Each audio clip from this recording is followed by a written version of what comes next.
Good morning, folks. You should recognize the zoomed-in wind map. This is Sandy, South Carolina to Ohio, well up into Canada, feeling this right now. 20 billion in projected damage as of last night. That will go up. There are truly millions of people without power as trees, lines, poles, even houses are coming down.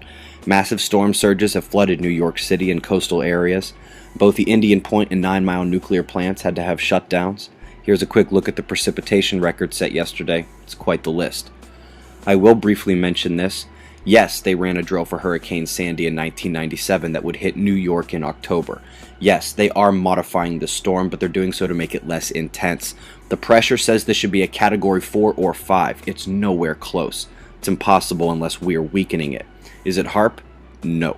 Arecibo, NexRads, and geoengineering aerosols do all this work. It is not HAARP. I have explained the difference many times. They couldn't be more different. Please direct all questions about the simulation here. It's their website.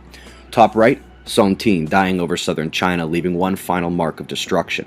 Just southeast of India, the second tropical cyclone has appeared before their season begins, and it will hit the subcontinent. The Pacific low from yesterday got a little buddy, and we don't seem to know where either one is headed. We have another large aftershock at the site of the Canadian 7.7 quake, a 6.2 that rang as high as 6.4 on some charts, struck a few hours ago. We also had more earthquakes at the North Pole. An unusual 3.9 hit Arkansas. Tremors this far off the subduction zone have preceded big chilly quakes. In Indonesia, with their usual general swarm. Korea had to shut down a nuclear plant due to electrical failure. High wind and sandstorms are haboobing the UAE. And we had a moderate volcano eruption in Costa Rica and brutal spring storms for Argentina.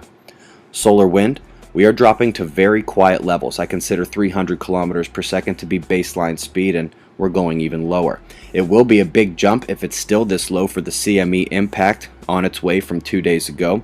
We have a dark coronal hole turning towards us here, and the North Pole coronal hole is angled a bit this way as well.